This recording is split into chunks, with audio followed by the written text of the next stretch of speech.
Good afternoon, and I want to thank everyone for joining us today. As of 2 p.m. today, there have been 7,171 positive cases of COVID-19, including 288 deaths. Over 71,000 Missourians have been tested at this time. As you know, we are moving into the recovery phase of COVID-19. Missouri took early, aggressive, and smart actions to contain and slow the spread of COVID-19.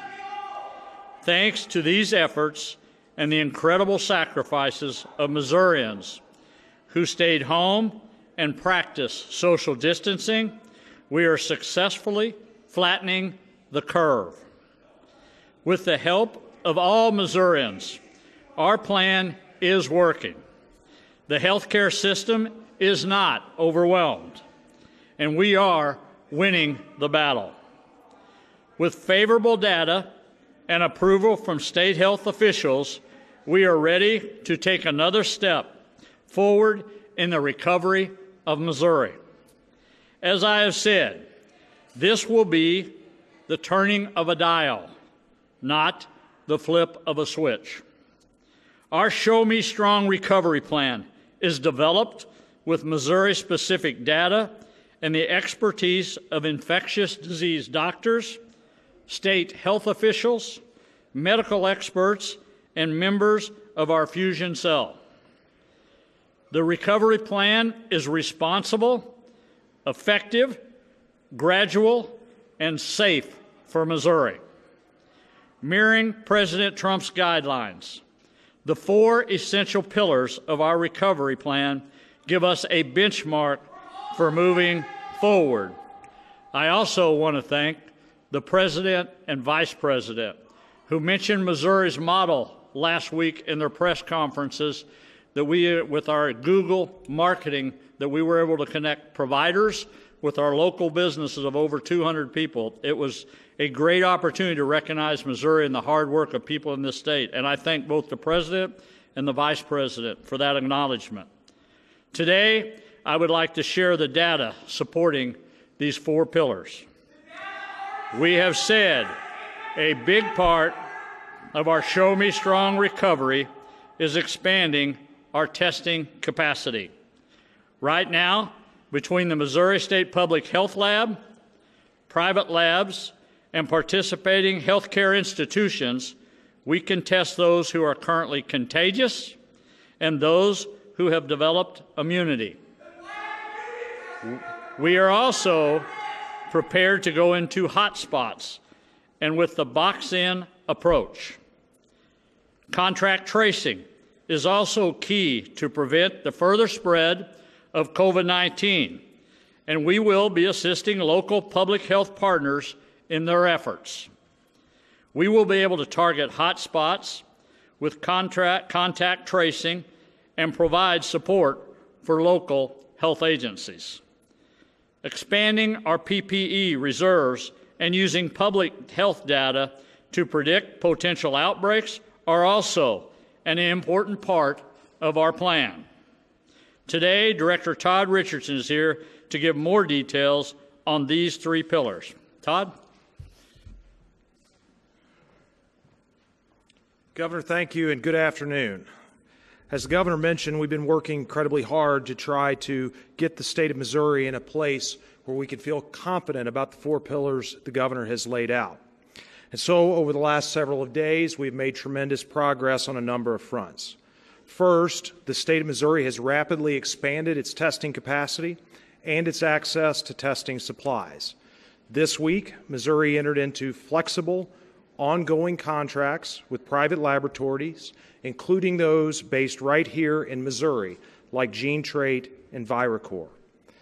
These labs have already supported testing to contain and prevent outbreaks in essential businesses and correctional facilities. As the state and private lab capacity supply expands, the Department of Health and Senior Services has expanded guidelines for eligibility to be tested at the State Public Health Laboratory.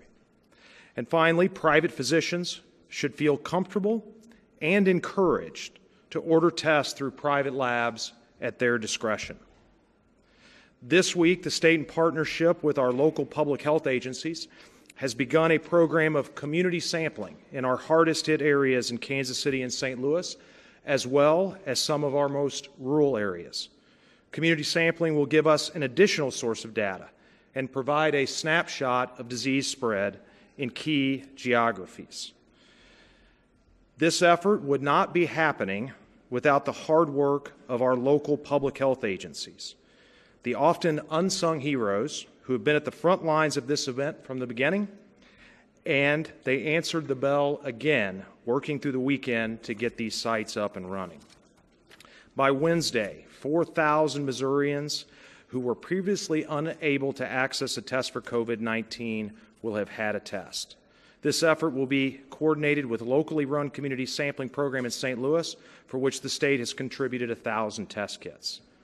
In addition, we all know that personal protective equipment is a key piece to ensuring we are ready for a recovery. Last week, the Department of Economic Development, in consultation with a wide array of state government employees and private partners, has launched a PPE marketplace. This marketplace allows public and private buyers and sellers of PPE to determine demand and supply of all types of personal protective equipment. As of this morning, there were nearly 900 buyers and 223 suppliers registered in the DED marketplace. These purchases will be used to supplement existing PPE supply chains overseen by the State Emergency Management Agency, and also to ensure that we have adequate reserves. We are actively responding to the nationwide PPE shortage, not just with better access to the supply chain, but also with innovative brand new technology. This week, a new Battelle decontamination unit will begin using vaporized hydrogen peroxide to sanitize N95 masks. It is capable of decontaminating up to 80,000 masks per day. These critical steps move us further down the path to a safe, a sustained, and a robust recovery. Thank you. All right. Thank you, Todd. Monitoring and expanding hospital capacity is another essential pillar of the recovery plan. Our hospitals are stable. All regions have demonstrated reductions in hospitalized cases, with the exception of St. Louis. St. Louis data appears to show stabilization of cases, but not yet reductions. Today, Missouri Hospital Association President and CEO Herb Kuhn is here to share about our hospital system. Herb?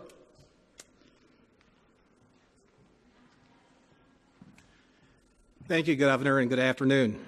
Hospitals across the state are grateful for the overwhelming community support the physicians, nurses, and those who work in those institutions have received over the past month. The kind messages, the prayers, and donations have made tremendous difference for these caregivers. Hospitals are also grateful to Governor Parson and his administration, who have led us through some extremely challenging times. And the public is to be thanked, for it is through their adherence to social distancing and stay-at-home orders has helped to slow the spread of COVID-19 to keep everyone safe. That unselfish sacrifice is what has brought us to the battle here today, where we can not only plan for, but begin to think about and talk about how we're going to restart the state's economy. For hospitals, that means a phased-in resumption of elective procedures. These are surgical and medical procedures that range from wellness checks and childhood immunizations to cancer screenings such as colonoscopies or surgical biopsies. The suspension of some of these procedures could be done safely and without risk to patients, but others may no longer be safe to postpone. Ultimately, it's a decision between a patient and their physician on whether to proceed with a medical procedure.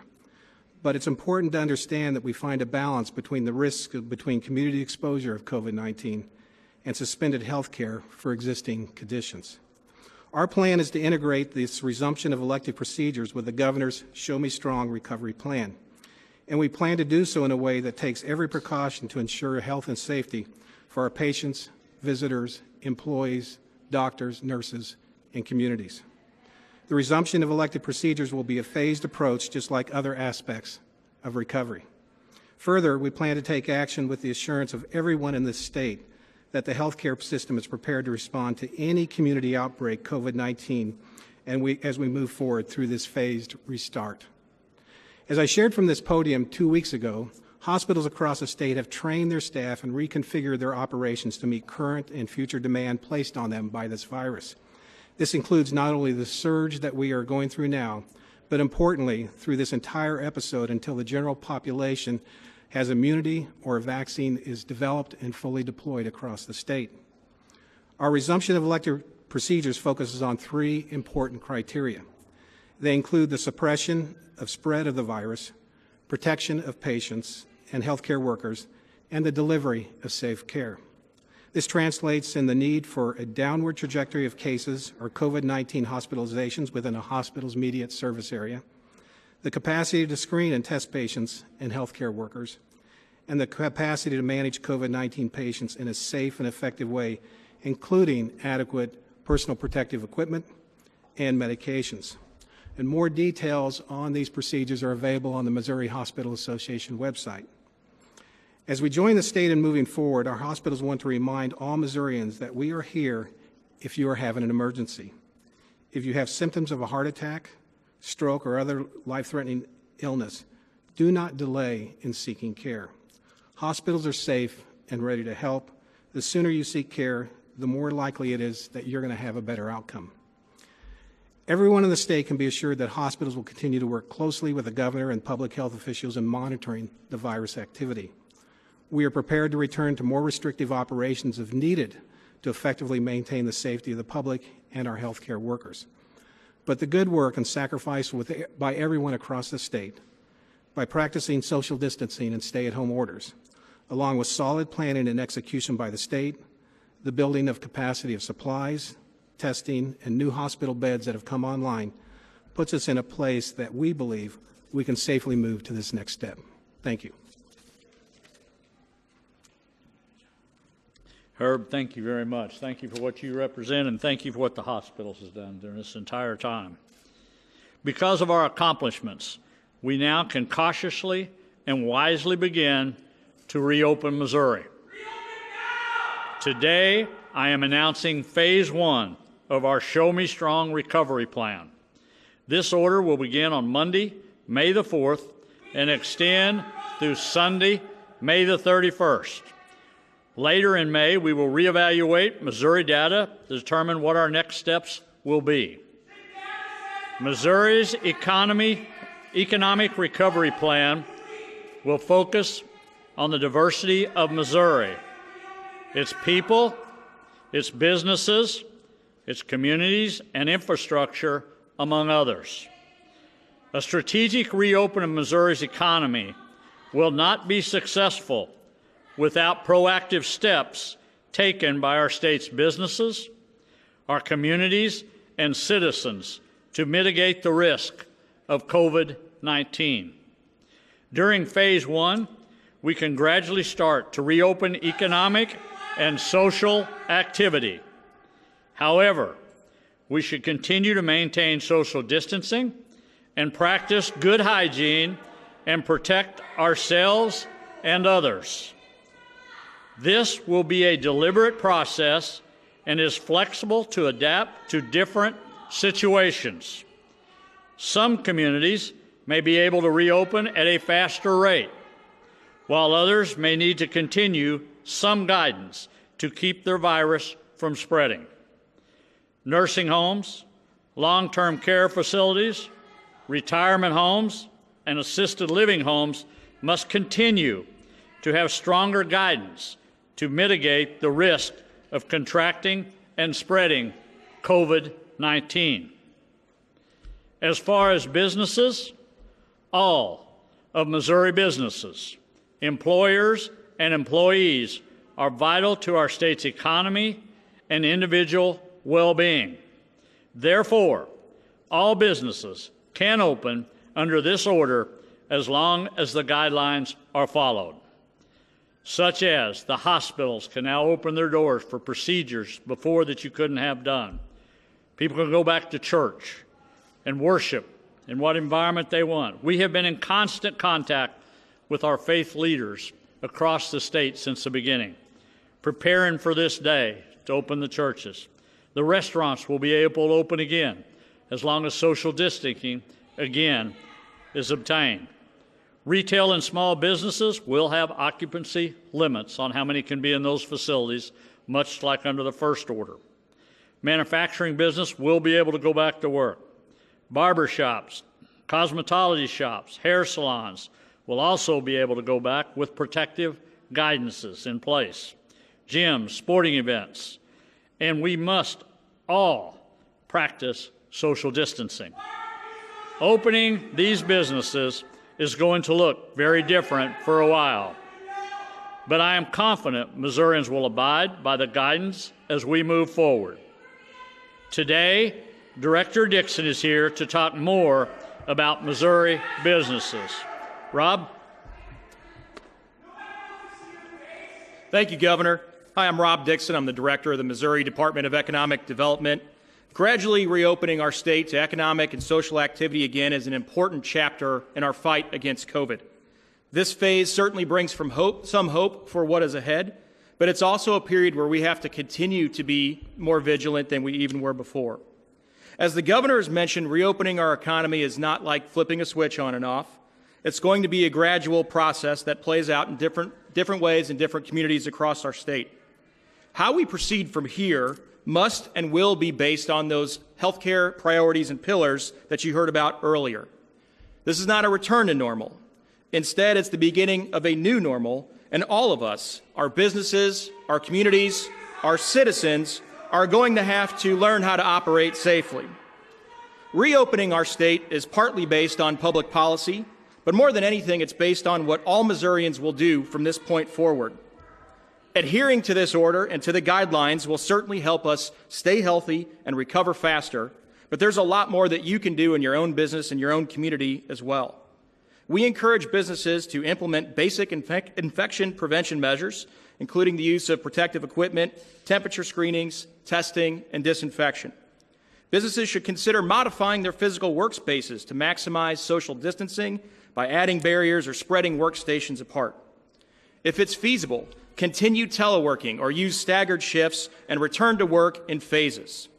We also suggest that folks should limit their access to common areas where personnel are likely to congregate or interact. We also ask that you look at your sick leave policies to make sure that they're flexible and consistent with public health guidance. These are just a few of the ways that businesses can protect themselves, their customers, and their employees. But for everyone, social distancing is critical, whether it's at work, in your community, or as you go about your daily life. Our nation and our state certainly have a long road ahead of us. We will continue to fight the virus for the foreseeable future. The Show Me Strong Recovery Plan creates a path forward for our state to reopen and to help get Missourians back to work.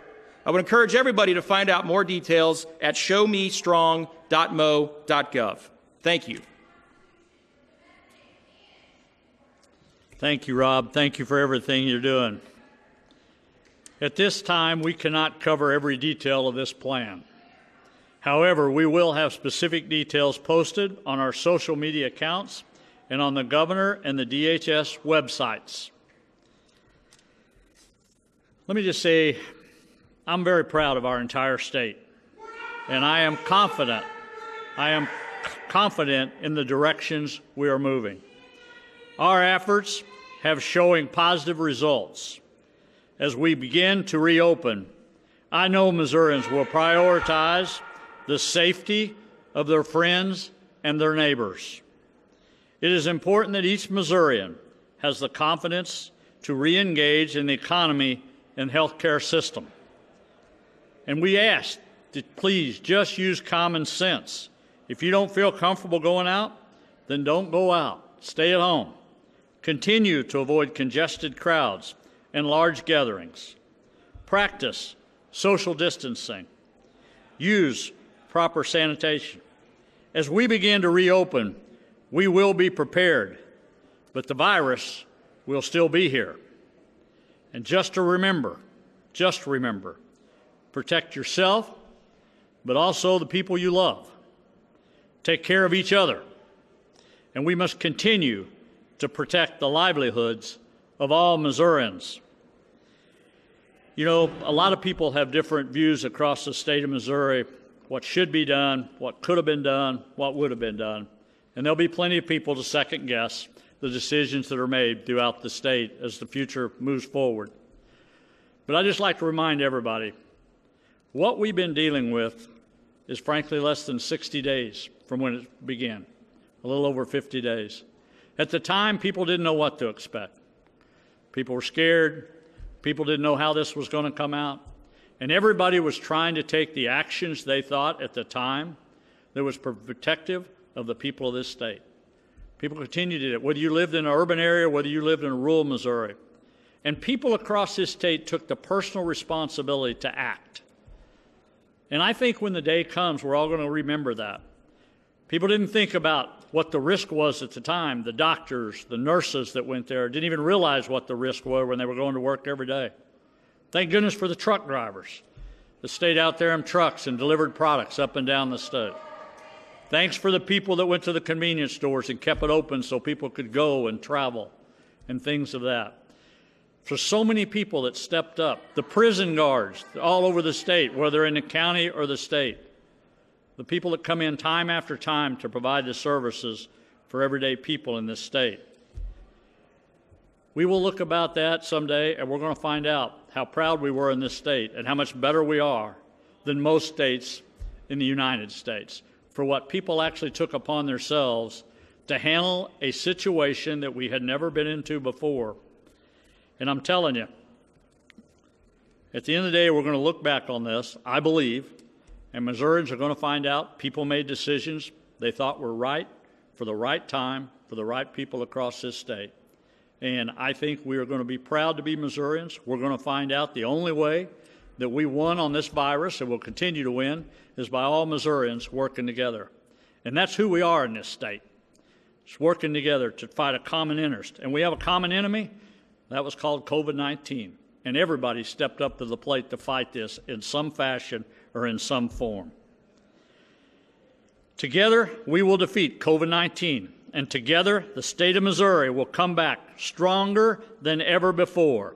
God bless you, God bless the great state of Missouri, and God bless the United States of America. We'll now open it up for questions. Also, Dr. Williams is here today. Director Carston's here with us today.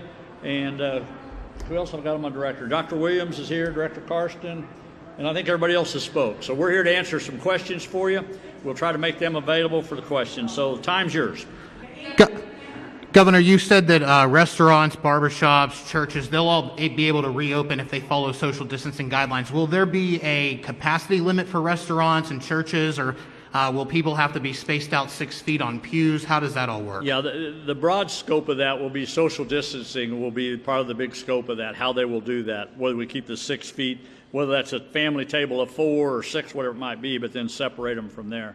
There'll be more specific guidelines. But here's the thing I think that's important to realize about that. No matter what what we do in guidelines or what we do is, from this point, I think that people are going to demand that. I think when people go out there, they're going to want to make sure if they go into those businesses, they feel comfortable and they feel safe.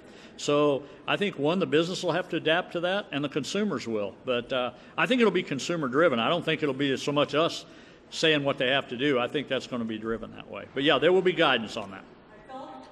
Governor, can you kind of lay out day by day what's going to happen over the next week before reopening? Yeah, for the rest of this week, we'll have people in here every day talking about the opening portion of it, and then we'll have people talking about some still on the COVID-19 side of it. But we'll have numerous people in every day this week to the press briefings that we'll have to be able to answer some more of those questions as we move forward. There will be the guidance will be in general. The order will be a pretty general order, and then we'll have guidance, and then we'll have the question answer part of it where people can go in there and say the what ifs. What if I do this or what if I do that? But again, people are going to have the opportunity to go back to work, and the businesses are going to be able to open. According to the president's reopening plan, they are asking for a downward trajectory of 14 days. We haven't seen that here in Missouri. So why are we reopening 1 week from today? Yeah, I think we are seeing that. I think we are seeing that. I think we're going to be able to have the data to show that 14-day downward spiral. Now, if you're talking about St. Louis, I addressed that earlier when Ms. talking point. St. Louis will be a little different on that. But again, the cities and the counties are going to be able to have their own guidance too, which assume they will. So will the city and counties orders still supersede the state order? Yeah, they can do stricter guidance. They can do stricter guidance. You know, it can be more relaxed than what ours are, but they can do stricter.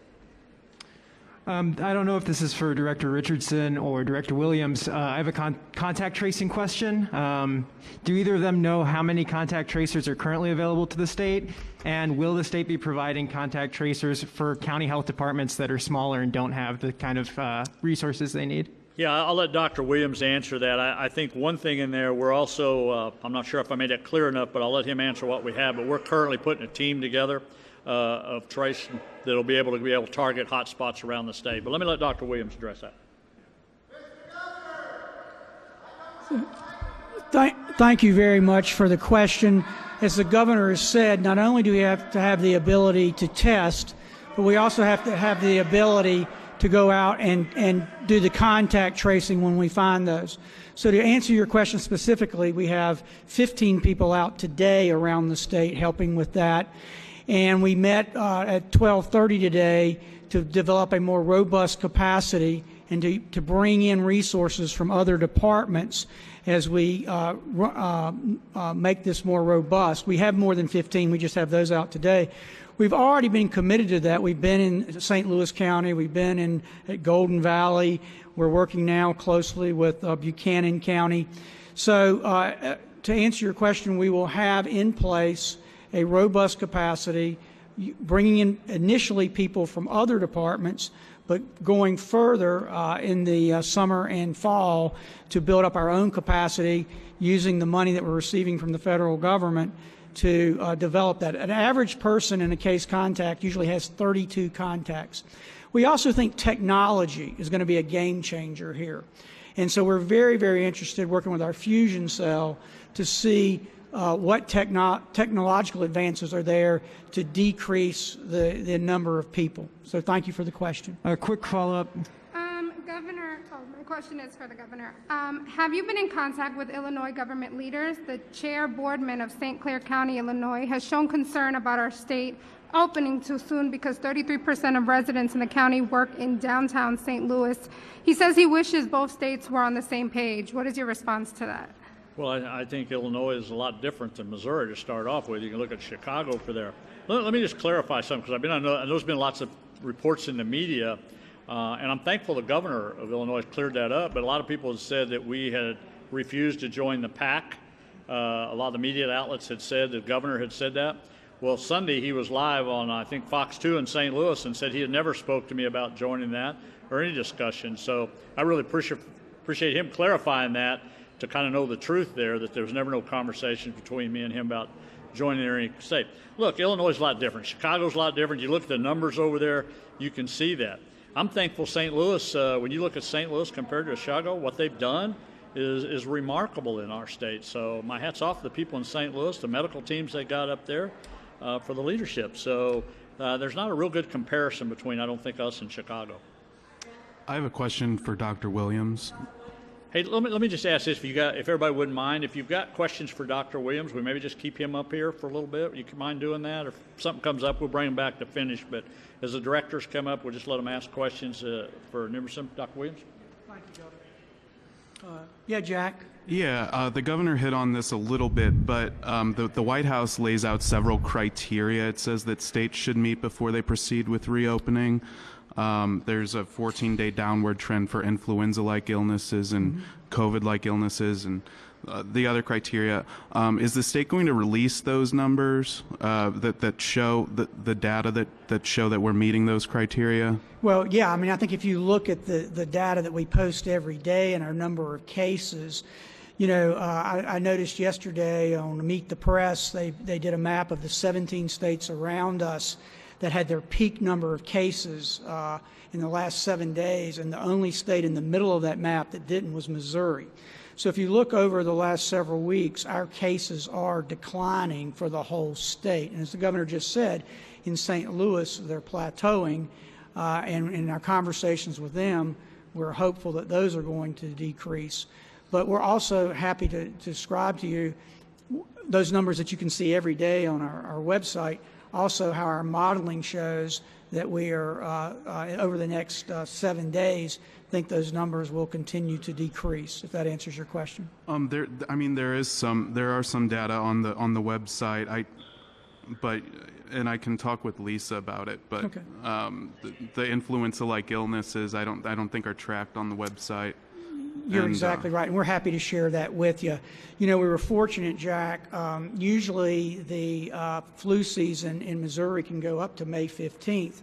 This year we've been incredibly appreciative that it really started markedly decreasing about 10 days ago, 14 days. But we're more than happy to share that with you. Yeah, and will you be tracking whether hospitals will be able to treat patients without crisis care? That's another criteria. Yes, we will. And whether they have a robust testing system for at-risk workers or frontline workers at hospitals? We will, and again, in just conversations with them, I know Herb just sent out a survey about 7 days ago looking at that.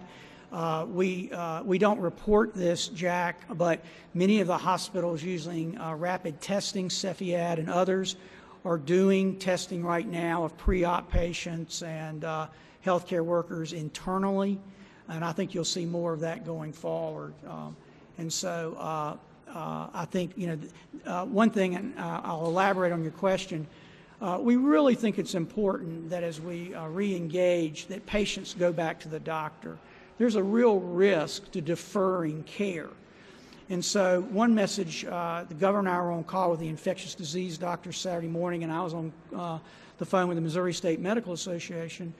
And I just can't emphasize enough how important it is that if you have deferred anything, maybe you've got a symptom, or you have a mole that looks different to you and you think it needs to be biopsied, we really, really want people to go to their physician now. That we very much believe that there is a risk to putting off diagnosing and proceeding with tests. So thanks for the question. Okay. And are you tracking the percentage of positive cases per day as a number, as a percentage of total tests? We are. And yes. Okay, so you have that data. We have that data. I'm happy to share that with you, both commercial and state, Jack. Doctor, yeah. It was just a follow on Jack's. I also have a quick follow-up. Just can you confirm that it's county health departments, local health departments that are doing the contact tracing with support from the state?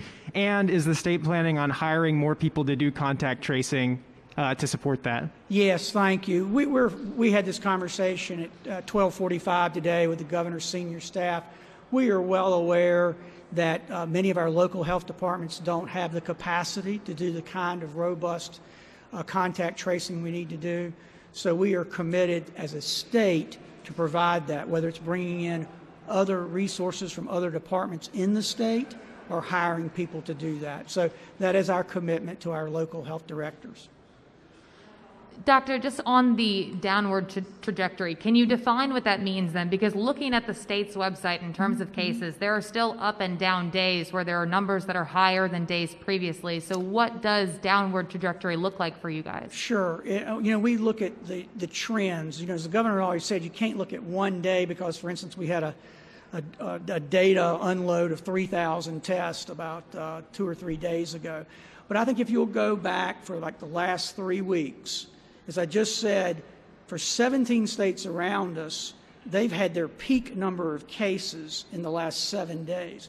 If you go back and look at Missouri's over the last 2.5 weeks, almost 3 weeks, you will see that we were tracking, 300 new cases, that our doubling rate has significantly decreased, and that we're now, on a given day, just have about 150 cases right around that number. And so we are incredibly appreciative that for Missouri, that number continues not to track around 280 and 300, but is going down. But do we have enough tests? Are we testing enough people to ensure that that is accurate? We do. I mean, we're up doing 3,000 tests today in Buchanan County. This weekend we did 150 tests at 140, I think, at a homeless shelter in St. Louis. We did 400 tests yesterday in Phelps County. we have the capacity to test. So yes, and as the governor has pointed out, one reason nationally you see in clusters the decrease in testing is that there have been less symptomatic people. So it just makes sense that as you get into the warmer months and get out of flu season, you're going to do that. But we've accounted for that by changing our criteria last Wednesday, that we're now checking people who are not symptomatic. We're now doing, as Todd just told you, we're also this week doing 4,000 tests in areas that previously didn't get as much testing, like the 3rd Ward of Kansas City, that we would like to see, and in Mississippi County and Perry County and Dunklin County. So we're actually, this week, I would say, just off the top of my head, just we ourselves have arranged probably for 9,000 tests, and that's not even people just being tested by their doctor. That's us. So yes, we have that capacity. St. Louis County has said they would like to see 2,000 tests a day before they feel comfortable reopening. Does that fall on the state to help them get to those numbers, or is that on the county? I work with Spring. I was talking with her all weekend, and so we try to help them because they have the majority of our cases. So I've talked to Spring about every 2 to 3 days, and I sent her 100 tests yesterday, last night, to help with. I get their lab results every day at about 3 o'clock, 4 o'clock. I got them. I saw an uptick in St. Louis County. I called Spring, said, "Can I help?" She said, "Yeah.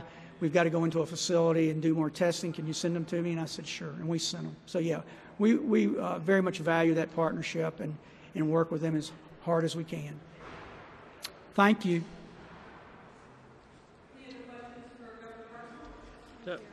Let me just add some. Let me add something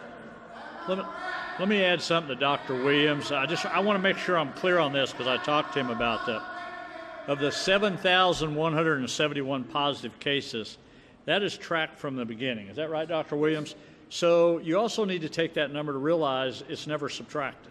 So the people that get over COVID-19 from week 1 or week 2 when this all started are part of this 7,000 number. Because at the time we weren't tracking that. And so that number is a little bit misleading, because a lot of people now no longer have the COVID-19, that they've recovered from that totally. So it's one of the things you learn as you go. We wish we knew that. We wish we'd have done that at first, but again, it was a learning experience for a lot of us on that. So all right. Governor, to my earlier question, what I meant was, do you have like a checklist of some sort for these last few days, or things that you need to have accomplished before reopening? What are those last pieces that you're working on this week? Yeah, most everybody that's been up here speaking to you, the directors know that there's directions they have to have, and we're making sure and tighten up all the things that we need to know, such as like the hot spots. And for a perfect example, let me say, when I say hot spots, when we had the outbreak in the prison, for example, were we able to go down there and test in large numbers to be able to contain that? When we had one at the food processing plant, were we able to get up there and be able to do that and really put that in place?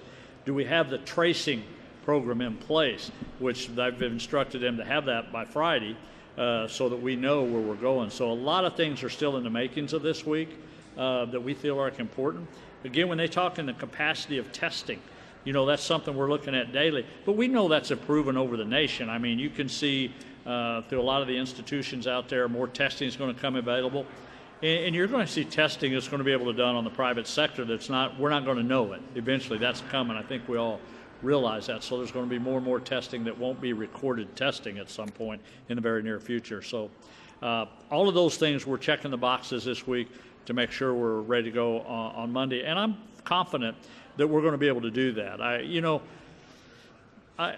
I don't like to stand up here and brag on necessarily all my directors and everything, but the reality of it is these people have been working their tail ends off for 60 days, and even working more right now to come up to make sure, because there's one thing, and this is the law enforcement side of me. You know, I got to be comfortable that I think we're safe to tell people to come back out and get back in the public, and I think that's important for me to know that people's safety is a priority, and these guys are responsible for that just like I am. So we're going to make sure we do all the small things. We're going to dot the I's, cross the T's. Yes. Governor, if cases were to spike again, would you consider issuing another stay-at-home order if they do spike after you open up businesses again? Well, I think there's a lot of ifs that go on every day. I mean, if you play that scenario out, if things got bad enough, I guess, and there was a huge outbreak, we'd take a look at anything. We have the discretion to do that. But right now, like I said, we didn't make this decision in just a week or two. I mean, you know, we've been looking at these numbers all along. The most important thing that happened in the state of Missouri, and again, I'll just go back to the model they're using now nationally to come out of Missouri, of some of the things we're using here in this state. That was the biggest factor for me in opening the state back up, because I could see real Missouri data, and I could see really what's happening in the state. Are we prepared in rural parts of the state and small counties that doesn't have many resources? Those little health departments out there, when we talk about contact tracing, they don't have the ability to do that. So we got to make sure we got something in place to be able to cover that. You know, and no different in the urban areas. You know, you got to be able to see what is the need we need for them, because they're totally two different needs, and you got to meet both of those demands. So all of those things have to be put on the table, and we got to make sure that we're very comfortable that if we had an outbreak, if we had a hot spot, that we could go in there with the tools we have today and be able to handle that, such as hospital capacity, ICU beds, ventilators. And right now, we're more comfortable with that than we've been since the beginning. All right, thanks everybody very much.